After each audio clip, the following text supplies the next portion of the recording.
Tatou Tapua'i I le atua. A o lei whānaua mai maunga. E lei whaia foi o e le lalolangi ma le atu laulau.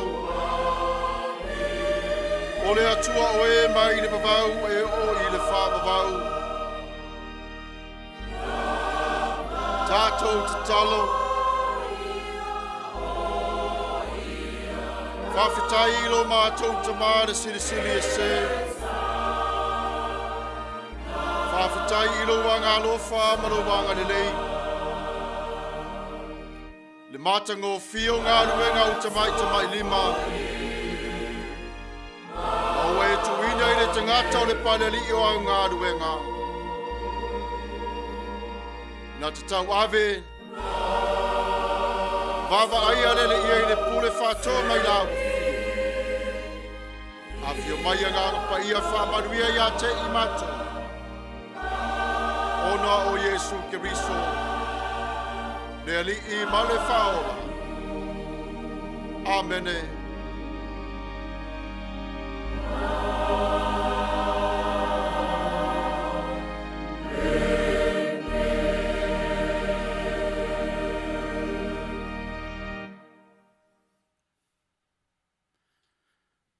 Tatou vivi atu I le atua I le pese ua Saunia.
Whātua tuanga wha apostolo, ngangana wha Samoa, ma ngangana wha Peretania.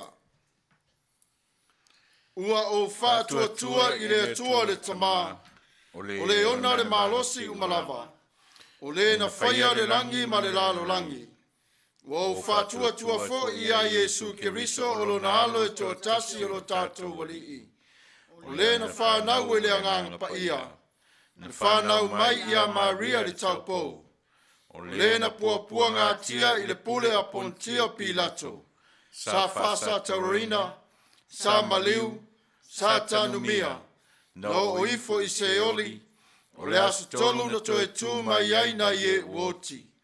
Na afioa i le langi, o lo wanofo o ia i le tu tau matau o le atua le tamā. O le eona le marosi umalava. O le atoia fio mai o ia e whamsino i e ola atoa mai uoti. Wa o fatua tua i le anganga Paia. Wa o fatua tua i le e ka le sia Paia e au fiainu uma. Ile mare mafutanga le au Paia. Mare wha mangaloina o angsala. Mare toe ola mai o le tino o le tangata. Ile mare ola e wha. Amene. United Church of Christ, statement of faith in the form of a doxology. We believe in you, O God, eternal Spirit, God of our Savior Jesus Christ and our God, and to your deeds we testify. You call the worlds into being, create persons in your own image, and set before each one the ways of life and death. You seek in holy love to save all people from aimlessness and sin. You judge people and nations by your righteous word declared through prophets and apostles. In Jesus Christ, the man of Nazareth, our crucified and risen Savior, you have come to us and shared our common lot, conquering sin and death, and reconciling the world to yourself. You bestow upon us your Holy Spirit, creating and renewing the Church of Jesus Christ, binding in covenant faithful people of all ages, tongues, and races. You call us into your church to accept the cost and joy of discipleship, to be your servants in the service of others, to proclaim the gospel to all the world, and resist the powers of evil, to share in Christ's baptism and eat at his table, to join him in his passion and victory. You promise to all who trust you forgiveness of sins and fullness of grace, courage in the struggles for justice and peace, your presence in trial and rejoicing, and eternal life in your realm which has no end. Blessing and honor, glory and power be unto you. Amen. Tatou te talo, le tuaielo mātou te Paia, ma eu lo wanga lofa, ua mātou waulia mai ma le fiafia o le nei tae au fau. Ona o Yesu Keriso, o oe o le tupu e whāwawau, o le amatanga ma le ngā taanga, o oe o le tolu tas Paia, o le atua fofoa, ma le pule au au I le langi ma le lalo langi. Faafetai, ua matala le whaituto o le langi I a te I mātou. Mātou te Tapua'i Atuai I le ava ma le mingau. Evi ia lava oe le atua e whaapavau lava. O le atua oe o le file mu ma le anga le lei. Faafetai anganga Paia lo mātou fisoa soan sili. Faafetai lau taita I ngā lofa I a te I mātou. E te whawhile mu I o mātou nei loto. E te whawhangu I a te I mātou I le while mu ma le anga le lei. E te wha manatu fo I a te I mātou no walofa tu noa. Faafetai mo le ne yaso. O mātou wa aia o au ngā ruenga sa e whaia mo I mātou.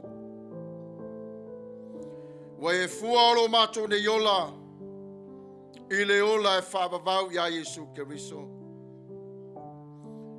O ngā ngana ese ua pepese I lātou I ovi inga. O tangata ua iloa mafatua tua I a te oe.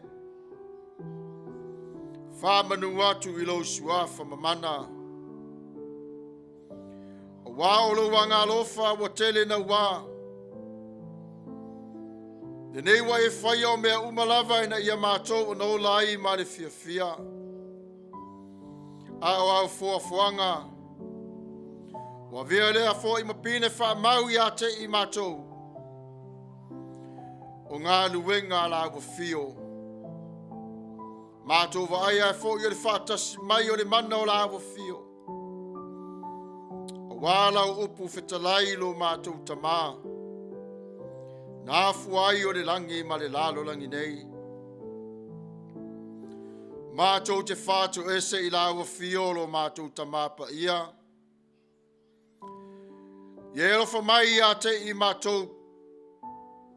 Le nei fonga lo mātou tamā. Mātou te puna nau ma le loto, wha nau. Ona o se ma wha le tonu. Wang sala o mātou na whai. Mātou te wala au I la wa fio wha mole wha mangalo iai mātou. Le loto le anga. A mio le pulea. Atua e foi ma le manatu wha asau sili. Alofa mfa mangalo iai mātou. Ia mangalo lo mātou wola I le toto Paia o Yesu Keriso. Wawale mafau fau ma manatu natu le lei o le tangata. Ai ua sili le manatu wha le tino.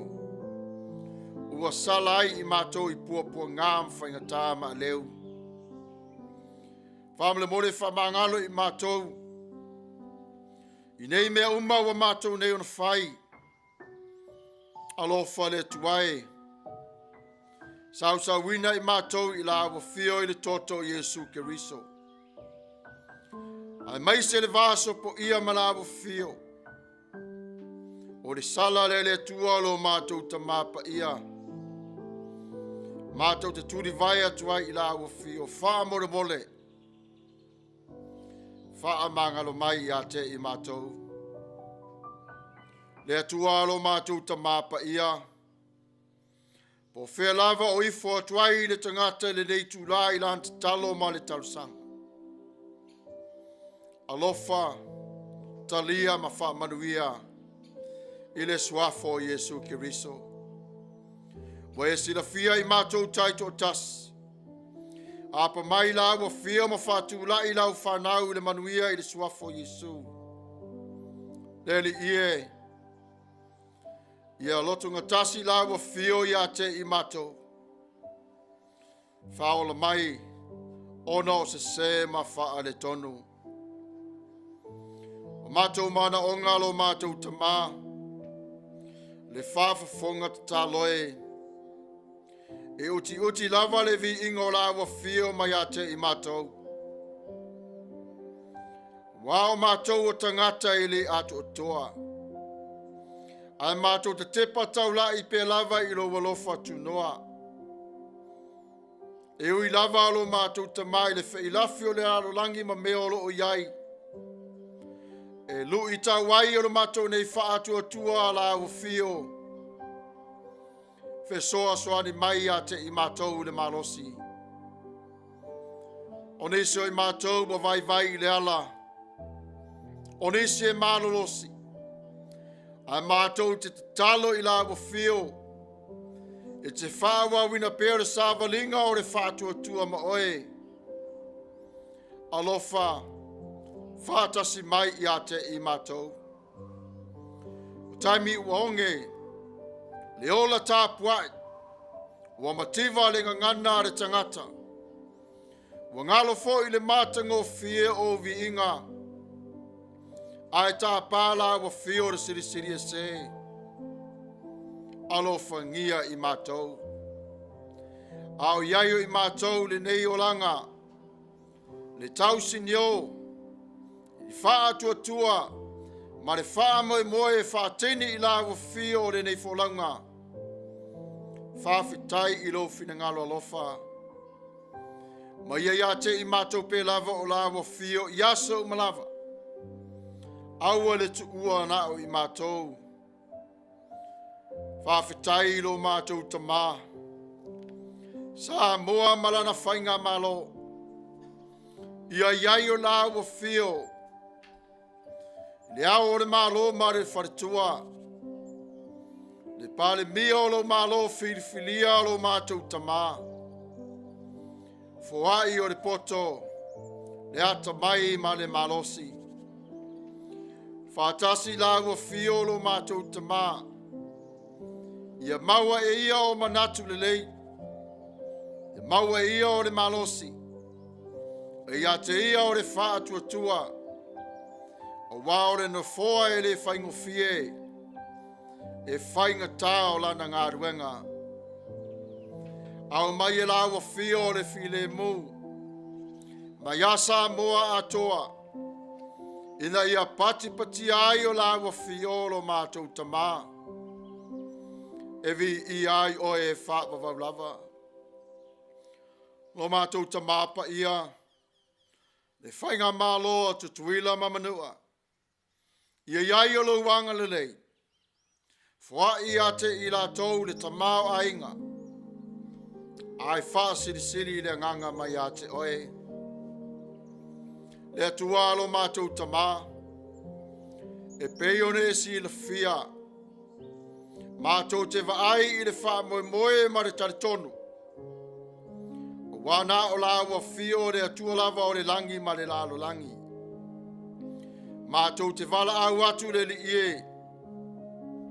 Le telo o mātou mana onga. Alo whangia. Mātou ne te talo taito tas. O nisi o te talo wa le esi le fia. E le tangata mai loa e le tangata. Aua te talo la wa fio ina ia Manuia o le tangata. I le pale li o au ngā luenga. O le loi mata malingi le oti le ne yaso lo mātou tamā. Wha mā whana ma wha maisi la wa fio. O whare mai lo mātou tamā pa ia.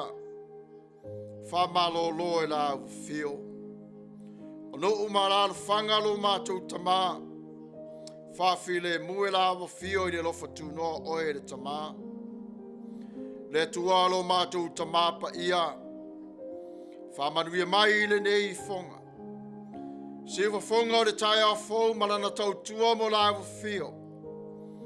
Wha manuia lo mātou tamā mari pares tene. Se yo atu lava I se tama I te iti o le nei e kālesia. Wha manuia le ngā luenga I tu e whao le laro langi. Faafetai lo walofa tu noa. Vi ia lava o e wha wa lava. Wha manuia le whaita wina wa wafionga pa ia. Le fola fulaina o la upu. Wha manuia le nei mafutanga I le suafo Yesu Kiriso. Le atualo mātou tamā pa ia. O a mātou tāro sanga nei. Ma le whatu atua I ate oe I le suafa o Yesu Kiriso. Lo mātou walii. Malo mātou whaola. Mātou te ole ma wala au atuai. Amene.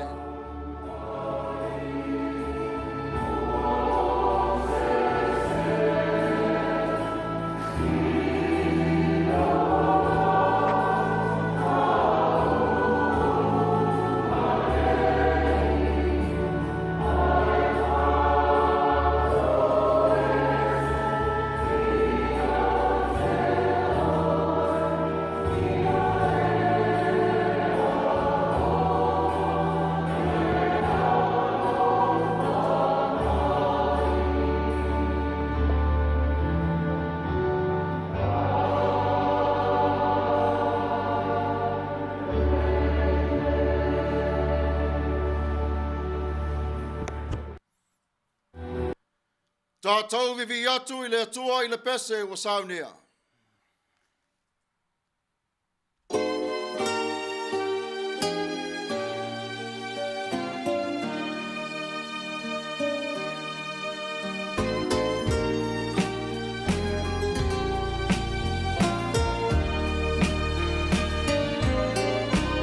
Ia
Faitawina o Afionga Paia le Atua. Gagana fa Peretania. Fale tua Soli Ulale sua. Gagana fa Samoa. Te sunga wao. Tuilaepa Faafetai sua. Faitawina o Afionga Paia ale Atua.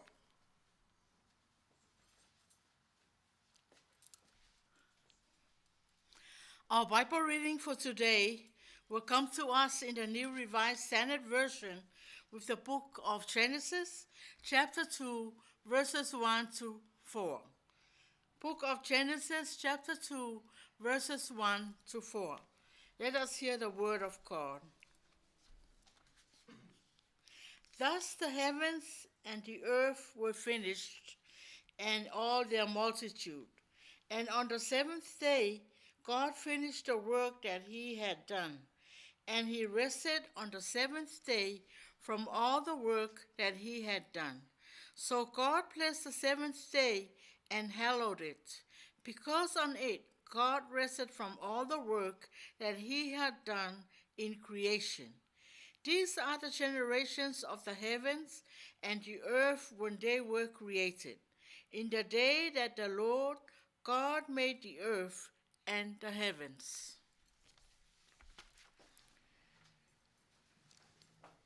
Marifenga inga tuai, o re Tusi o Kenese, nona mta upue lua, a mata le faitau, marifui mua, whaangata mai le vaenga mua o rifui upue wha. Kenese nona mta upue lua, faitauina mai le foi upumua, whaangata mai le vaenga mua o le foi upue wha. Whafonga Maia i le faitauina o na Fionga Paia. Ua umanawa o na whaia o le langi, ma le lalo langi, a toa fo'i ma mea uma o iai. Ua wha uma e le atua i le asofitu lana ngā luenga na whaia e ia. O na marolo ai le o ia i le asofitu i lana ngā luenga uma na whaia e ia. O na whamanuia atu lea e le atua i le asofitu. Mana whaasai nai. A wana malolo ai o ia i lana ngā luenga uma lava na whaia e le atua mana saunia. O le tala le nei i le langi ma le lalo langi ina o whaia o ia. Ia whamania te le maile atua i le whaitawina o ana Fionga Paia nei se iau o le whaavavau lava. Amene. O le launga i le suafa manu malo o le tua o le tama. Le alo, ma le angang Paia. O le matua o le launga. O le a lau Fuainumera. O le a lau Fuainumera. O na taula i lea o le nei aso i le toi tangtanga i le whai upe lua wa whiriwhilia e whapea. Wa wha uma e le atua i le aso fitu lana ngā ruenga. Na whaia e ia. O na malolo ai le o ia i le aso fitu. I lana ngā ruenga.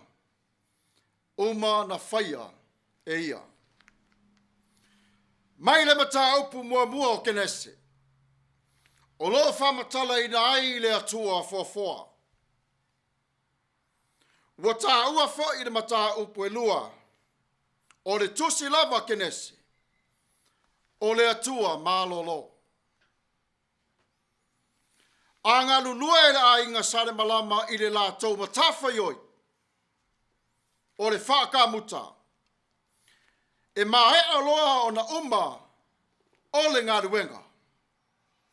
E whātau e na fo'i o lo lātou tautinga, ma le whilinga, ua ātoa le fia i ainga, ua tini ai o le wha moe, o le umusanga le nā o le ngā ruenga.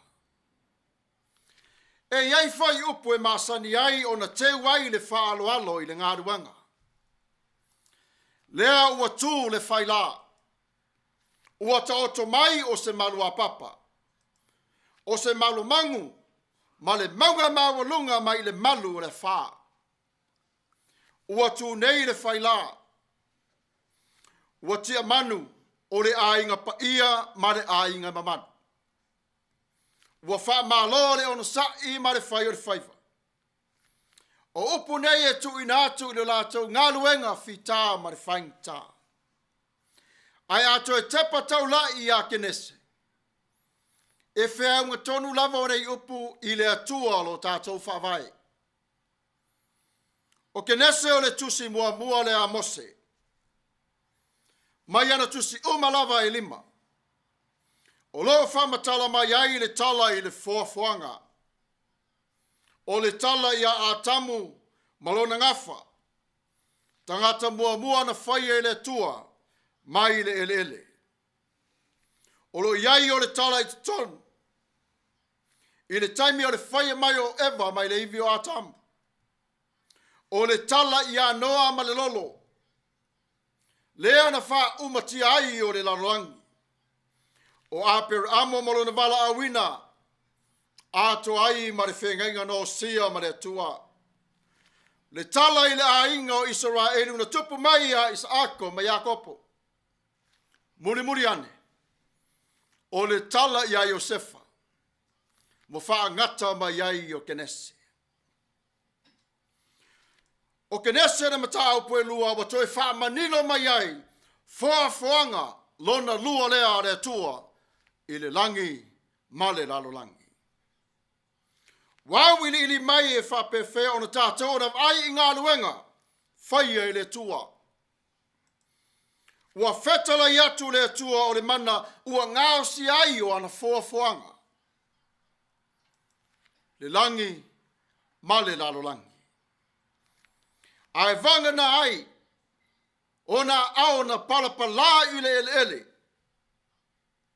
A wale whaia o le tangata mua, ma le tangata mulmuli, le pale ali i lea o ana ngā luenga.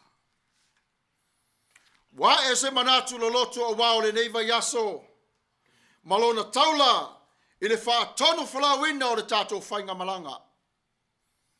Ua le ngata i ngā luenga tātou te ngā lue ai.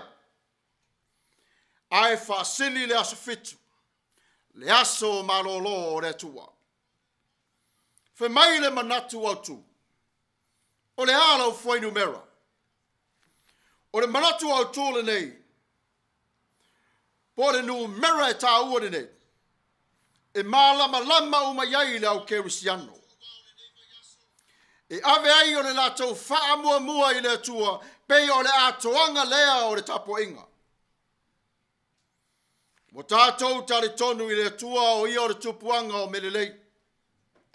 Se vangana ai lang sala. Lea wa le peti ai le Manuia o le tangata na whaia i le tua. O le so. Wha manatu mai lava e le matua e whapea. O le ala Fuainumera. O la utali. O le fitu. O le fitu. A wana maro lo ai le tua mai ana ngā luenga. Ma whapa ia e le tua. Ma wha asaina e le tua. Mane nei. Wha manui ai e le tua ana ngā luenga unga. Se whawhanga o le tai au fo. Wha manui ai e le tua. Ma oe. Iana ngā luenga unga. Ma o se numera e whamatala mai ai a te tātou le vāo i tangatola ma le tua se fua. I le whātu saina o na ngā luenga whaia. Pei o le vā whēroa i o le atua a tama ewa. Na so longa le lei. Aina toi masofa lava i le angsala. Tātou te tari tonu i le atua o i o le ola e whāwawau. O le siri ese na fōfōina o le langi ma le laro langi. O wana o le atua lava e paia i le natura. Winga ma le faa moe. O le atua o le lofa paia ma o le malama tolu tasi paia lea. I te tonu o le soifua o le tangata ola. ua whaalia mai ai o le tamā, alo, male angang paia. Whemari whai upo e lua. Ua wha uma e le atua i le aso fitu, lana ngā luenga na whai e ia. O na malo lo ai le o ia i le aso fitu, i lana ngā luenga uma na whai e ia. Whalongo le whai upo e tonu lo wha pia mai, o na wha manuia atu lea e le atua o le aso fitu. Mana wha sai nai, a wana malo lo ai o ia, i lana ngā luenga malava, na whaia e le atua mana saunia. O le aso fitu, na wha umai e le atua o ana ngā luenga. Ma wha pa ia ai e le atua o ana ngā luenga uma. O ewa lava le tangata muri muri. E le i whaia mai i le palpala. Ana tō mai i le iwi o atamu.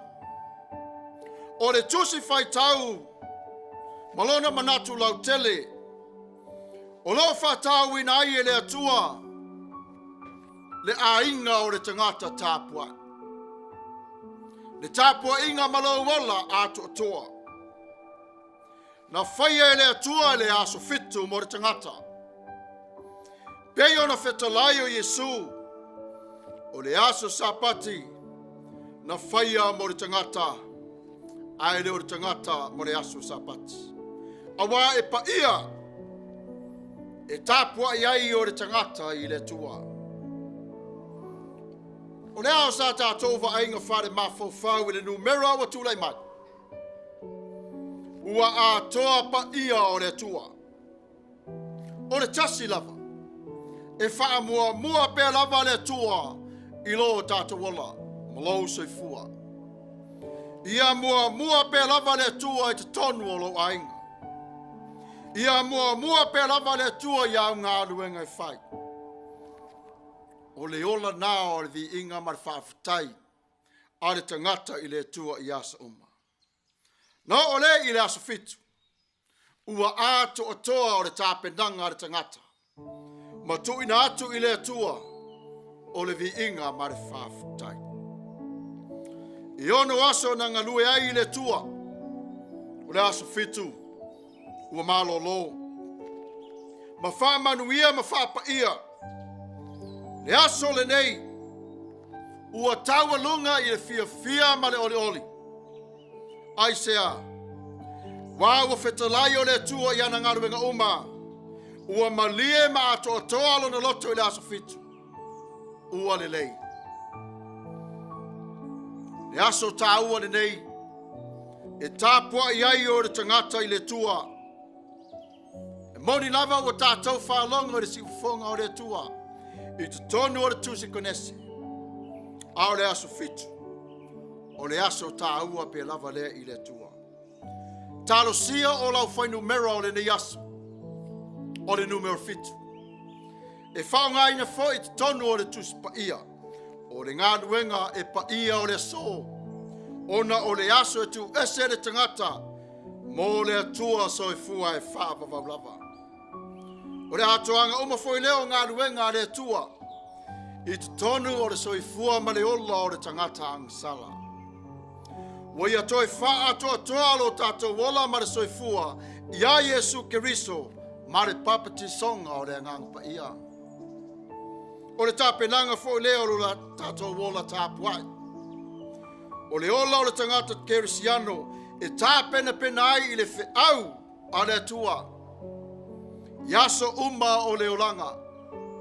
Lona winga, o se olanga tā pena, i yaso uma lava. Ai wha manatu pe lava, le matua o le ne yaso, te le o lona tā ua, o le ala o Fuainumera.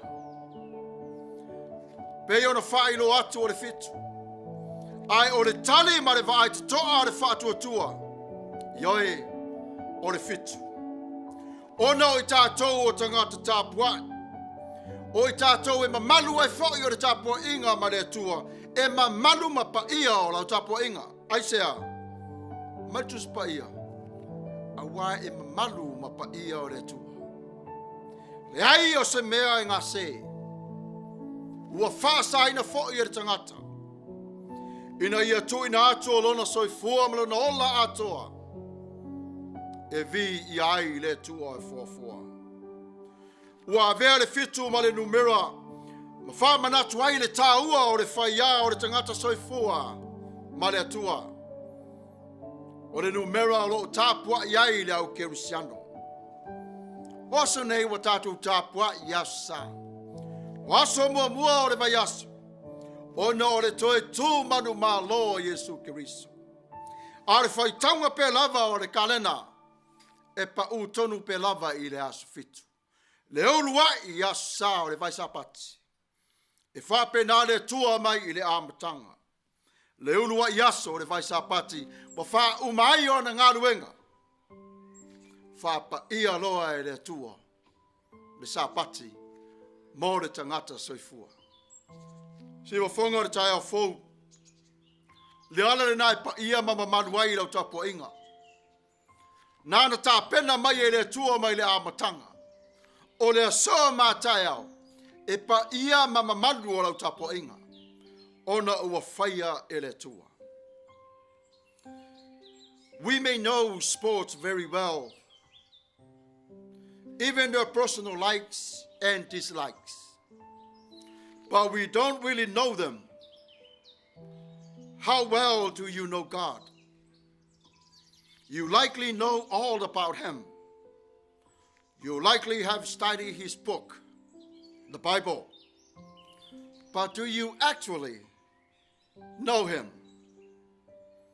The title for our message says, what's your number? Genesis chapter 2 verses 2, this is what he says. And on the seventh day, God finished the work that he had done. And he rested on the seventh day from all the work that he had done. We believe in one eternal God, infinite God, sovereign creator and sustainer of the universe. That he is only God, holy in nature, attributes, and purpose. The God who is holy in love and light in triune is essential being, revealed as Father, Son, and the Holy Spirit. This week we focused numbers in the Bible. When the Sabbath was first celebrated by God, alone after all his work, he blessed the seventh day and sanctified it. How is this day become so sacred? So God blessed the seventh day and hallowed it. Because on it God rested from all the work that he had done in creation. This week is challenging to us to see beyond our expectations of who we are as worshipers and how we prepare ourselves for the message that God has already prepared for you to live the rest of your life. We were once outcasts, nothing more, nothing less. But when the inspiring word of God was first taught to us, we became aware of his holiness and sanctified grace. The triune God, God the Father, Son, and the Holy Spirit, is one. Jesus pointed us to God by reconciling the world to himself, not counting our sins, but he gave us the wonderful message of reconciliation. This is the clearest statement of Jesus divine he ever made. Jesus and his Father are not the same person, but they are one in his might. Numbers are very important to God. When God asked the assembly of Israelites, he wanted to know how many souls and how many people are in the camp of his people. Even though God knew, he just wanted people to understand his will of worship in their lives. Our message today is asking, what is your number? 7 is my number. Why? Because we are worshipers. God finished all this work and rested on the 7th day. Israelites were instructed by God to keep this day holy. The number 7 means the reckoning of the days God labored for the creation of the world. The time is important. To be able to work and know the duties to be performed on a daily basis. Duties are over and God rested on the 7th day. We are worshipers, and our number is 7. It's the number of completion. It's the number of worship. As we all come together and to thank Him for what all He has done. Genesis is the story of the second creation of God, heaven and earth. And here we are. We're in the midst of the story of the creation.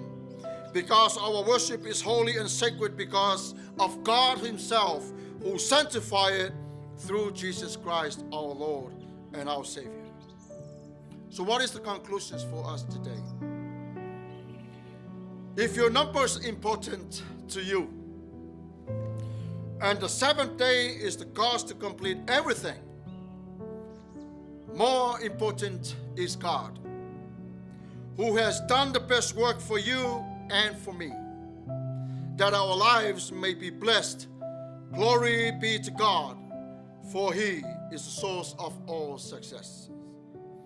Many people nowadays keep one day in each week specially set apart for God, so they may praise Him and thank Him for all He has done. Whatever number you decided to celebrate life with God, that's your relationship with Him. Keep God in first place. Your number 1 is for God. Your number 7 is to worship Him and give it all you have. I will invite you to make the right decision for your life. God rested. He blessed you. Are you ready to place Him back? If you are, go to Jesus Christ. Ask Him for forgiveness. He will give you all what you ask for in forgiveness and restores your life, so you may worship Him in truth through Jesus Christ, His begotten Son. The time for God is very important. To worship with other believers is a unity of one body, one family. You are equipped for the message of worship. Whatever day of the week, what is your number? May God bless you all. May God Himself, the God of peace, sanctify you through and through. May your whole body, soul, and strength be kept blameless at the coming of our Lord Jesus Christ. The one who calls you is faithful, and He will do it. In the name of the Father, the Son, and the Holy Spirit. Amen.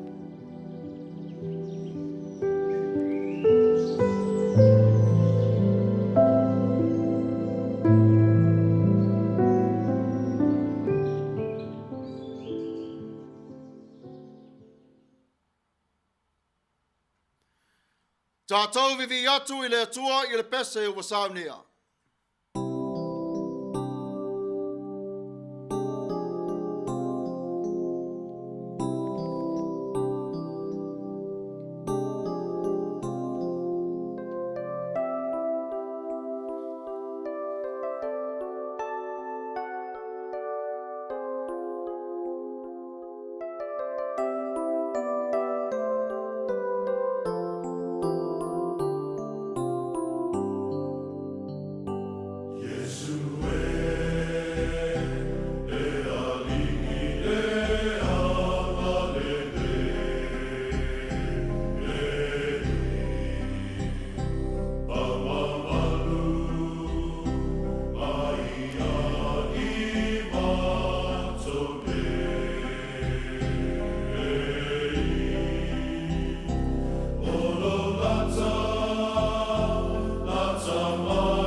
Ia,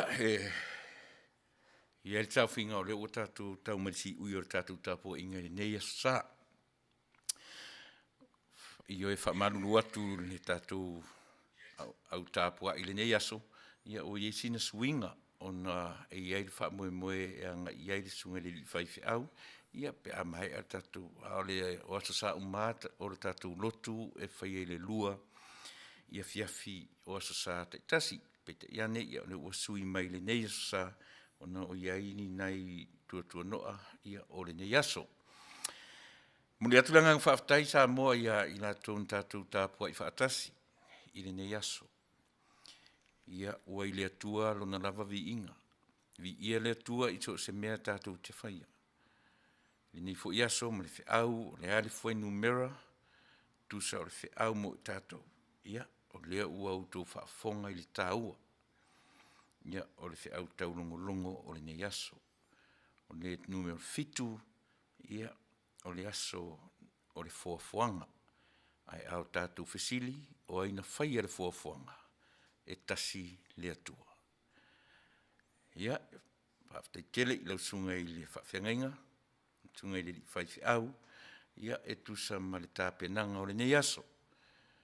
Faafetai malo le saili, ia e pe ona ile se mea whaingofie, le tāpenanga ma le saili ia fionga lo tātou atua, ia e mo le telelanga Faafetai, ia e Faafetai atu foi, i nisi o le tātou e kālesia taape, i le lalolangi o e olo mwhai on Tapua'i whaatasi mai tātou, e se foi, ia le nei foi tāpenanga, ma le whainga o le nei kālesia, a whai e tele o mwhai ona e anga i se wharisa, ia olo wa wanoa le nei, tātou te Tapua'i whaatasi ai, e le o le mea tāua, lo waru i wharisa ai tāua, lo nganga e te Tapua'i le atua o whea le no whanga. O le fale, o le sami, o le ea, o le lau ele. So se mea, o le mea sile on tāua, o le loto atu i le atua e ou le fuafuanga. Faafetai mo le nei aso, tātou Tapua'i pea, ia sa te tasi, toi whaamanatu atu o taimia o tātou Tapua'inga, o le lua i aso sa te tasi pe te iane, paule nei o le aso sa o tātou o Maia i le valu le tai au, ia ona o nisi fo i le maalfia o le nei aso. E mori fo i Faafetai i au whaipese sa whaongaina o le nei aso. Korisi whaafaifi au i mārua, mana whaipese ia ma le tele o i lātou, le tā whatolu, ka le sia mai Saino Se, California, ia o tātou whaongaina o lātou si ufonga, ia mo le whaatautaia o lo tātou Tapua'inga whiangai ma le nei aso. Ia manu te leina, Samoa lau whaafongaanga, ia Manuia fo'i whiau mga ruenga o whaamaru mai, ia o le nei aso, Manuia tele Samoa ma le whainga malo fou, ia iai le nganga o le atua, ia e le tamaitai pāremia, whapena fo'i, ia e Tuilaepa ma le lātou vaenga, ia o le mea tarusia, ia maua le to'afi le mu, ia Samoa, ai le o le whetawai. Manuia le nei aso, Manuia le nā vai aso, soifua, mai Manuia. Tātou whai ui le talo. Wā toa o ngā ruenga i le tangata whātau waalo mātou te mā. Lo mātou nei nganga lo mātou te mā Paia. Ina ia vi iai o e whaapawalawa. Wha maru mai la avo fio i ata i mātou umalawa. I o mātou a inga, ai mai se whimalanga inga i le ala e a marisami. Ia vi ia lava o e whaapawau lava. I le suafa o Jesu ke riso lo mātou wali i whaola. Amene.